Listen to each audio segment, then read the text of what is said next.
Hey guys, thanks for tuning in. If this is your first time tuning in, please click that subscribe button down below, and remember, likes go a long way to help support the channel. I took this light bar that I have from Hella here.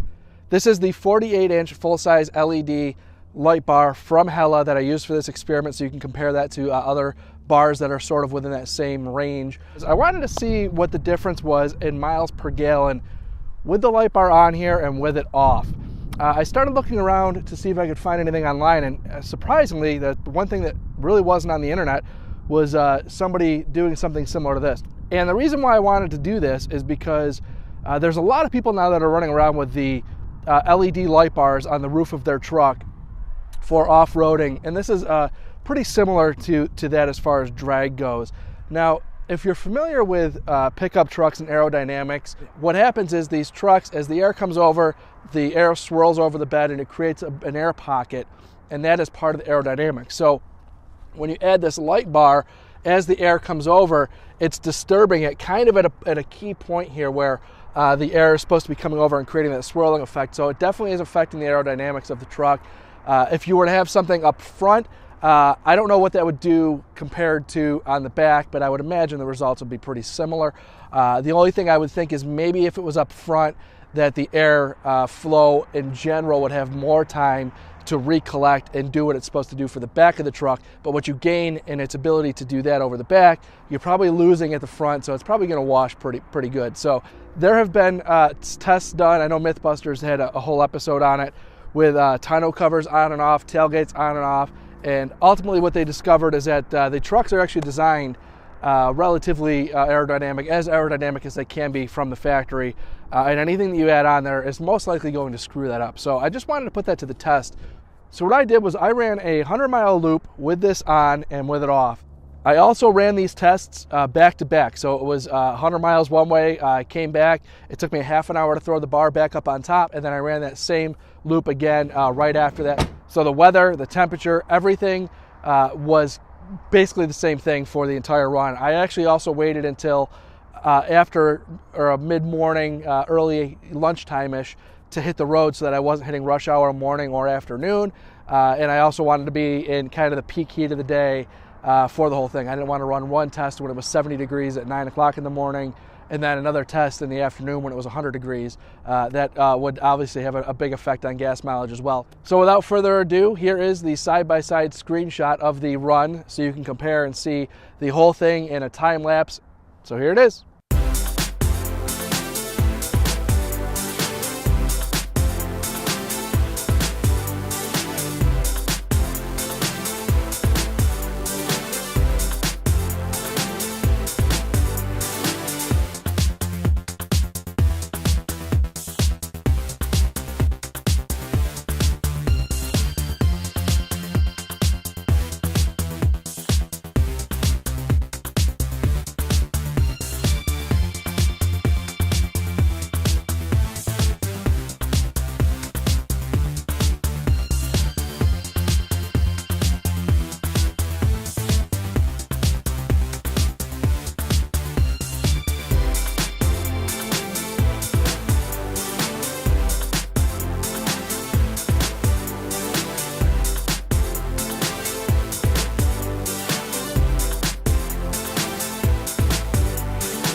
So what I came up with was actually kind of surprising to me as far as the difference went.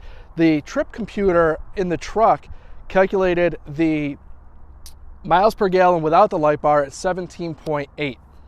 And with the light bar, it calculated at 17.2, and I thought, wow, that's really not that big of a difference. The computer isn't always the best way to judge that, so what I did was I also took the gallons and tracked that as well. So after doing my comparison with the actual gallons used at the pump, I actually came out to 1.6 miles per gallon difference, and that's actually a considerable change. 1.5 miles per gallon on the highway is nothing to really turn your nose up at. So what I did was, when I went to the gas station, I filled up at the pump.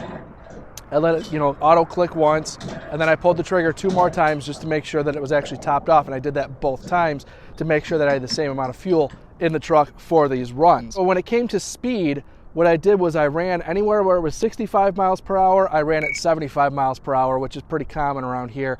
And then when it switches to 75, I bumped it up to 80 miles an hour and ran at that. So I was able to maintain speeds relatively consistent. It was actually interesting. Both times that I ran, the first time I ran in 1 hour, 16 minutes, and 54 seconds. And the second time I ran in 1 hour, 16 minutes, and 58 seconds. I was actually pretty surprised that I was able to run that 96 miles round trip, basically 2 times within 4 seconds of each other.